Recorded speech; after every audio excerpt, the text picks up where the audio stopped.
আগামী বুধবার দিবাগত সন্ধ্যা থেকে শবে কদর তালাশ করবেন। অর্থাৎ এই যে বুধবার আসতেছে, বুধবার দিন ইফতার করলে 20 তারিখ শেষ হবে, আর এই ইফতারের টাইম থেকে 21-এর বেজোড় শুরু হবে। তাইলে 21, 23, 25, 27, 29 এই কয়টা হলো রাত? 5টা রাত। এই 5 রাত একেবারে কোমর বাইন্ধা জান বাজি রেখে সিদ্ধান্ত নেবেন যে এই 5 রাত্রি যে কোনো মূল্যে, যত কষ্টই হোক, রাত্রি জেগে ইবাদত করবেন। তারাবির পরে আপনি আরো কিছুক্ষণ নামাজ পড়েন, আরো কিছু 4 রাকাত, 6 রাকাত, 8 রাকাত, 12 রাকাত, 14 রাকাত, 16 রাকাত, 18 রাকাত, 20 রাকাত কিছুক্ষণ দোয়া করেন। আবার ভোর রাত্রে একটু আগে উঠেন। রাসূলুল্লাহ সাল্লাল্লাহু আলাইহি ওয়াসাল্লাম আম্মা জান আয়েশা রাদিয়াল্লাহু তাআলা আনহা বলেছেন, রাসূলুল্লাহ সাল্লাল্লাহু আলাইহি ওয়াসাল্লাম ইয়াজতাহিদু ফিল আশরিল আওয়াখির মা লা ইয়াজতাহিদু ফি গায়রি। নবীজি সাল্লাল্লাহু আলাইহি ওয়াসাল্লাম পুরা জীবনে, পুরা বছরে রমজানের শেষ দশকে ইবাদতের জন্য যে পরিমাণ মেহনত করতেন তা অন্য কোনো সময়ে করতেন। তার মানে অন্য সব সময় ঘুমাইতেন। কি বলেন? নবীজির সারা বছর তিনি সারা রাত ঘুমাইতেন, ঠিক না? সারা আগেও তো উনি ইবাদতই করতেন, কিন্তু অথচ আয়েশা রাদিয়াল্লাহু তাআলা আনহা বলেন যে নবীজির শেষ 10 দিনের আমল দেখলে মনে হইতো আগের 11 মাস এবং বাকি 20 দিনের চাইতেও অনেক বেশি আমল করতেছে। এই জন্যই 3টা জিনিস নবীজি শেষ দশকে করতেন। আম্মা জান আয়েশা রাদিয়াল্লাহু তাআলা আনহা বলেন, 1 শাদ্দা মিজারাহু, তার কোমরে লুঙ্গি শক্ত করে বেঁধে নিতেন। লুঙ্গি বাঁধতেন, কোমরের লুঙ্গি বেঁধে নিতেন। এই কথার 2 অর্থ। 1, আচ্ছা এরপরে অর্থটা বলি। 2, ওয়া আহইয়া লাইলাহু, দ্বিতীয় আমল রাত্রি জেগে থাকতেন। 3, আইকাজা আহলাহু, পরিবারের সদস্যদেরকে ইবাদতের জন্য জাগিয়ে দিতেন। বাচ্চা কাচ্চা, ছেলে মেয়ে, স্ত্রী, সন্তানদেরকে ইবাদতের জন্য শেষ দশকে নবীজি জাগিয়ে দিতেন। তাইলে প্রথম আমল হলো কোমরে লুঙ্গি শক্ত করে বেঁধে নিতেন। এখানে তাফসীরের মধ্যে লিখছে, হাদিসের ব্যাখ্যার মধ্যে লিখছে, রমজান মাসের রাত্রিতে স্ত্রীর সাথে মিলিত হওয়া, স্ত্রীর কাছে থাকা, স্ত্রীর সাথে রাত কাটানো অনুমতি আছে। এটা তো কোরআনের আয়াত, তো এটা হালাল। কিন্তু রমজানের শেষ দশক আল্লাহ নবী সাল্লাল্লাহু আলাইহি সাল্লাম বলছেন, রমজানের শেষ দশক আল্লাহর পক্ষ থেকে জানানো হয়েছে শেষ দশকে শবে কদর আছে। তাহলে শেষ দশকের রাত্রিগুলোতে নবীজি বলছেন তোমরা শবে কদর তালাশ করো। তাইলে পুরা রমজান রাত্রিতে স্ত্রীর কাছে থাকার অনুমতি আছে, আর শেষ দশকের রাত্রিগুলোতে শবে কদর তালাশ করতে বলা হয়েছে।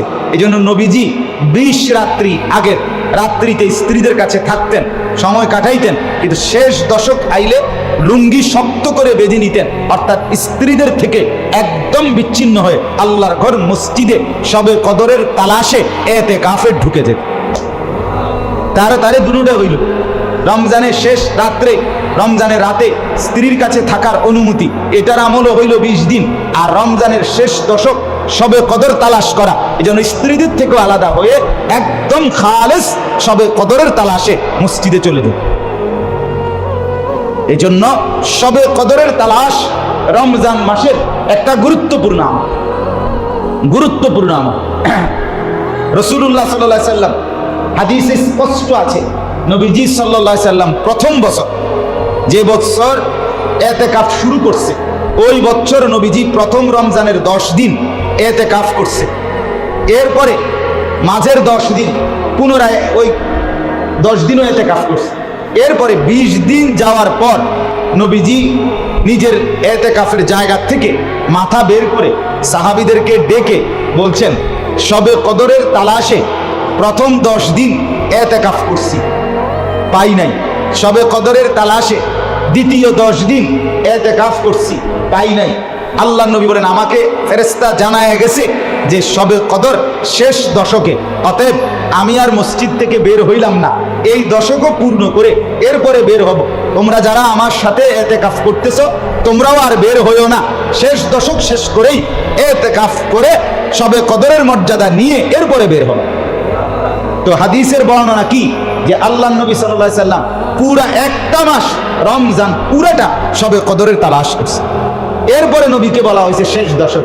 এখন নবী আমাদের জন্য আসান করে দিছে যে উম্মত তোমাদের জন্য আমি বলে দিলাম তাহাররাউ লাইলাতাল কদরি ফিল ভিতরে মিনাল আশরিল আওয়াখির।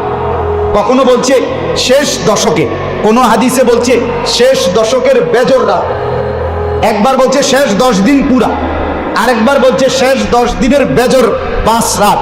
এইটা এরপরেও যদি একজন আখিরাত আর নেকির প্রত্যাশী গুরুত্ব না দেয় তো তাকে আর কি বলা, তাকে আর কি বলা, তাকে আর বলা যায় এটা যে যেই রাত্রে যেই মিনিটে সবে কদর ওই সময় সে যেখানে আছে ওইখান থেকে ফেরেশতা আলগি দিয়ে ধইরা আইনা মসজিদে বসাইয়া এখন সবে কদর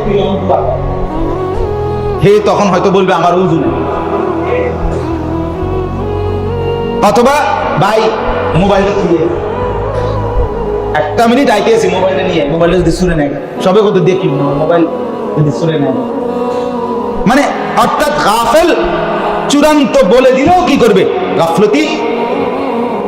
এই জন্য আল্লাহ নবী সাল্লাল্লাহু আলাইহি সাল্লামের একটা গুরুত্বপূর্ণ নির্দেশ বারবার বলছে উম্মত তাহাররাউ ইলতামিসুহা, তোমরা তালাশ করো, তালাশ করো, তালাশ করো। এই জন্য এক রাতকে সবে কদর মনে করা কখনোই ঠিক, কখনোই ঠিক। এক রাত সবে কদর না, রমজানের শেষ 10 দিন সবে কদর, রমজানের শেষ 10 দিনের বেজর রাতগুলো সবে কদর। নির্দিষ্ট শুধু 27কে সবে কদর মনে করা এটা কখনোই ঠিক। শুধু 27 তারিখ রাত্রি একেবারে ফিক্স এটাই সবে কদর না। 21 সম্ভাবনা অদ্দুর 27 তারিখ যদ্দুর, 23 তারিখ অদ্দুর সম্ভাবনা 27 তারিখ যদ্দুর, 25 তারিখ অতটুকু সম্ভাবনা 27 তারিখ যদ্দুর, 29 তারিখ অতটুকু সম্ভাবনা 27 তারিখ যদ্দুর, 27 তারিখ অতটুকু সম্ভাবনা 21 তারিখ যদ্দুর। বোঝেন নাই কথাটা? তাইলে পুরা সমান সম্ভাবনাময়ী 5টি রাতকে কদর করা। এর শেষ কথা হইল সবে কদরের এই মর্যাদা, সবে কদরের এই ফজিলত, সবে কদরের এই সীমাহীন বরকত। কি বলছে নবী? এক কথায় বলছে মান হারুমা খাইরাহা ফাকাদ হারুমা, যে ব্যক্তি সবে কদর থেকে বঞ্চিত হইল সে জিন্দেগীর সমস্ত কল্যাণ থেকে বঞ্চিত হইল, সে সব হারাইল। নবীজির হাদিস, এটা বুখারী মুসলিম হাদিস, যে সবে কদর হারাইল সে সব হারাইল, সে যেন কিছুই পেল। রমজান পেলেন অথচ সবে কদর থেকে গুরুত্ব দিলেন না, এটা কোশ্চিন কালে উচিত। এজন্য সবে কদর ইনশাআল্লাহ ওই 21, 23, 25, 27, 29 5 রাত্রে সমানভাবে গুরুত্ব দিয়ে নফল নামাজ, জিকির, তেলাওয়াত। সবে কদর আগেও বলছি, সবে বরাত, সবে কদর এটা কোনো অনুষ্ঠান না। সবে কদর পালন করার কিছু নাই যে আমরা এবছর সবে কদর আমাদের কিভাবে পালন করবেন, জিলাপি কয় কেজি, বিরিয়ানি কয় ফুটলা, খিচুড়ি কয় ডেক, তারপরে দেওয়া আর কোনো কার্যক্রম আছে কিনা, না কিচ্ছু নেই। সবে কদর আপনার আর আপনার মালিকের। কার? আমার আর আমার কি মালিকের। সেজদা দেব আমি, নেকি দিবেন তিনি। হ্যাঁ, ডাকবো আমি, আদর করবে তিনি। খালাস, আপনি কাটা কথা বলেন না কেন? আমনের লগে আমি শুদ্ধি হইব, আমনের লগে লগে ডুলতে হইব, আমনের লগে লগে লইয়া ডুলতে কেন? আমনে ডোলা আমনে ডুলেন, আমনে সুর আমনে দেন, কথা বোঝেন নাই? আমি একজন নামাজ পড়তে পারবে, আপনার এক রাত্রে নামাজ পড়তে পারবে 100 রাকাত, আপনি কেন তারে 12 রাকাতে নির্ধারণ করে দিবেন? আরেকজন 12 রাকাত পারবে না, বেটা এতটা দুর্বল মানুষ, উনি 12 রাকাতও পারবে না, তো উনি 2 রাকাত করবে, অসুবিধা নেকি দিবে কে? হ্যাঁ, তাহলে এই জন্য প্রত্যেককে তার হালাতের উপর। আমি এমন বয়স্ক মানুষ দেখছি আমার সাথী সফরে একসাথে 5টা তাওয়াফ করছে রমজান মাসে রোজা রাখা, মানে 5 × 7 = 35টা চক্কর। একবার এক তাওয়াফ শেষ করতে 3 তলায় হারামে এখন বরাবর 1.5 ঘন্টা থেকে 1.5 ঘন্টা লাগে। এত ভিড়, এত ভিড়, পুরা হজ্জের মতো মানুষ, হজের মতো। আমার মনে হয় হজের থেকে বেশি মানুষ, এই পরিমাণ মানুষ, এবারে সুইয়ের মতো একটু একটু করে মানুষ। আপনার তো ওই উনি বয়স্ক লোক, তাহলে ওই লোকটা আপনার এরপরেও এই রমজানে রোজা রাখা 5টা তাওয়াফ কেমনে করবে? মানে 5 7 35 চক্কর। তাহলে এই জন্য প্রত্যেককে তার ইবাদতের উপরে, তার উপরে ছেড়ে দাও যে আপনি বন্দেগী করতে থাকেন, সারা রাত জাগেন, জিকির করেন, তেলাওয়াত করেন, তাসবিহ পড়েন, দোয়া করেন, কোরআন তেলাওয়াত করেন। সর্বশেষ কথা হইল, রমজান মাসের শেষ দশকের শবে কদরের নিয়ামত পাওয়ার সুবর্ণ সুযোগ, সর্বোত্তম পদ্ধতি, উত্তম উপায় হলো আল্লাহর ঘর মসজিদে শেষ 10 দিন ইতিকাফ করা। ইতিকাফ করা, ইতিকাফ করা। নবী সাল্লাল্লাহু আলাইহি ওয়াসাল্লাম মৃত্যু পর্যন্ত কোনদিন আল্লাহর নবী ইন্তেকালের বছরও ইতিকাফ ছাড়েন নাই, কখনোই না। নবীজি সাল্লাল্লাহু আলাইহি সাল্লামের দায়েম আমল ছিল, তিনি শেষ দশক ইতিকাফ করতেন। নবীজির স্ত্রীরা সকলেই ইতিকাফ করতেন, সাহাবীরা সকলেই ইতিকাফ। এজন্য ইতিকাফ অত্যন্ত গুরুত্বপূর্ণ একটি আমল। ইতিকাফের মর্যাদা শাইখুল হাদিস মাওলানা জাকারিয়া রাহমাতুল্লাহ আলাইহি তিনি বলছেন, আর কোনো মর্যাদা লাগবে না বেটা, নবী মৃত্যু পর্যন্ত গুরুত্বের সাথে আদায় করতেন। এই কথাইটাই আমার জন্য যথেষ্ট, যে আমার মাহবুব যিনি, আমার প্রিয়তম, যাকে আমি ভালোবাসি, যাকে আমি দাবি করি ভালোবাসা, সেই প্রিয়তম আজীবন মৃত্যু পর্যন্ত মসজিদে শেষ 10 দিন ইতিকাফ করছে। ইতিকাফের জন্য আর ফজিলতের কি দরকার? রাসূল সাল্লাল্লাহু আলাইহি ওয়াসাল্লাম ইতিকাফ করছেন আজীবন, এটাই তো আমার জন্য যথেষ্ট। এই মহব্বতেই করা উচিত। এই জন্য আমি প্রতি বছর আপনাদেরকে বলি, প্রত্যেক বছর ইতিকাফ বুড়া মানুষের ইবাদত, ইতিকাফ সমস্ত মুসলমানদের ইবাদত। কথা বলেন না, কার ইবাদত? জওয়ান বুড়ো সকলের ইবাদত, প্রত্যেকের উচিত। আপনি কোনোদিন আপনার সময় হবে না, হাসরের ময়দানে বুঝবেন সময় তো পাবেন, কিন্তু বন্দেগী আর করতে পারবেন না। কবরে সময় পাবেন লম্বা সময়, আপনি মরার পরেও দোকান চলবে, আপনি মরার পরেও ব্যবসা চলবে, আপনি মরার পরেও সূর্য উঠবে, আপনি মরার পরেও আপনার ঘরের বাজার